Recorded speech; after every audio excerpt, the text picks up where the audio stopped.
So if you're worried about problems overseas, we should also be worried about problems on our southern border. According to Axios, U.S. intelligence officials are privately bracing for a massive influx of more than 170,000 migrants at the Mexico border if COVID-era policies that allow instant expulsions during the public health emergency are ended, sources with direct knowledge of the discussions tell Axios.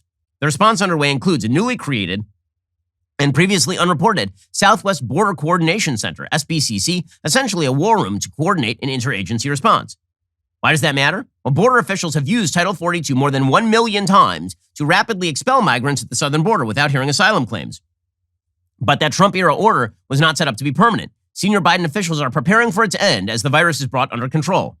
DHS intelligence estimates that perhaps 25,000 migrants are already waiting in Mexican shelters just south of the border for Title 42 to end. On Wednesday, DHS Deputy Secretary John Tian asked employees to consider stepping forward to support the DHS volunteer force, citing large numbers of migrants at the southwest border.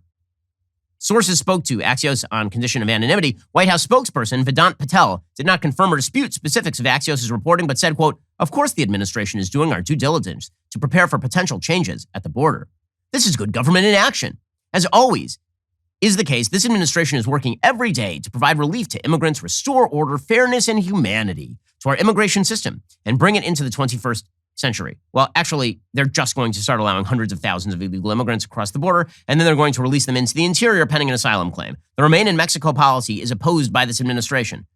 Title 42 was their backdoor way of allowing themselves to deport people. They were like, well, you might be COVID positive, you need to stay over there. But we also hate Remain in Mexico. Remain in Mexico is racist. But COVID means you have to stay over there. Well, as COVID ends, they're like, well, now we sort of have to let you into the country.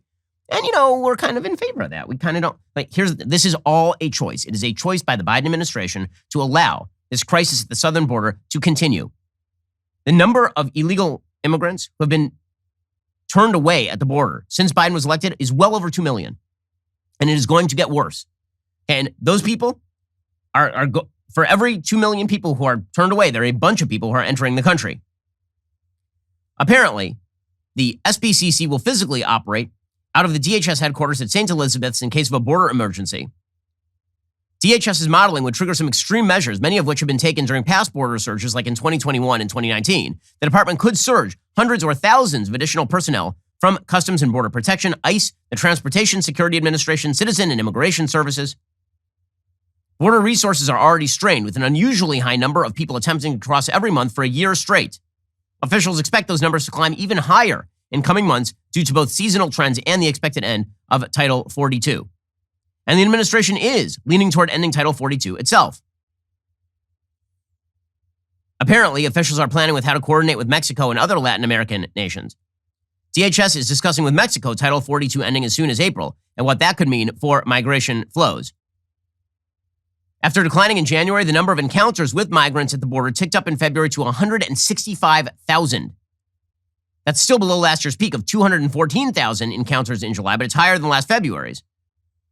Border Patrol arrests reached an all-time high in fiscal year 2021 and nearly 1.7 million.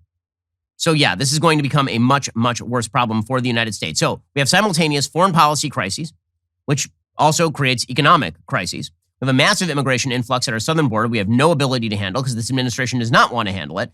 And of course, we are starting to see the interest rates rise, which has some pretty significant downstream consequences. And all of that would have been unnecessary if the Federal Reserve hadn't blown easy money into the system for 2 years on end for no apparent reason. It was understandable at the very beginning of the pandemic. It was not understandable a year in. They kept doing it over and over, and inflation was the result. Now, the era of ultra-low mortgage rates is over, according to the Wall Street Journal. The average rate for a 30-year fixed mortgage topped 4% for the first time since May 2019.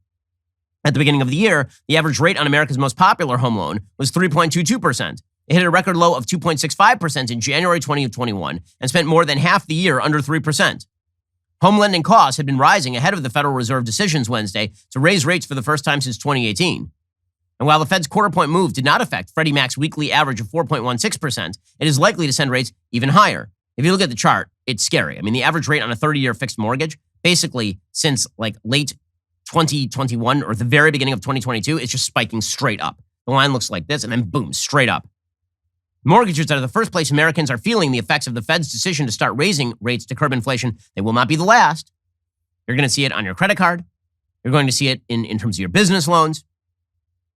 The monthly payment on a $375,000 home with an interest rate of 4% is $220 higher than the payment on a similarly priced home would have been in December 2020 when the rates were near record lows. So get ready, because all of these houses are already overpriced. So those prices are going to drop as people are unable to get the mortgages. The only people who are able to get the mortgages are going to be the people who have the easiest time getting credit, meaning the richest people. So you're likely to see an exacerbation of a lot of the complaints about income inequality as a result of the Biden administration's activity, which was to delay the pain, and now the pain is coming.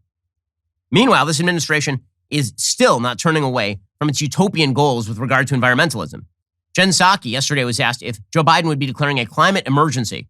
Remember how much fun it was when the government for 2 years declared emergency powers because of a pandemic? And a lot of us were worried that declaring emergency powers would be the predicate to declaring emergencies based on things like the climate. Jen Psaki refused to rule it out because we now live in an elected dictatorship where every 4 years we change our dictator, apparently. The Congressional Progressive Caucus recommendations for executive action are out, and they're asking for a decision to declare a climate emergency and ban all U.S. exports of oil.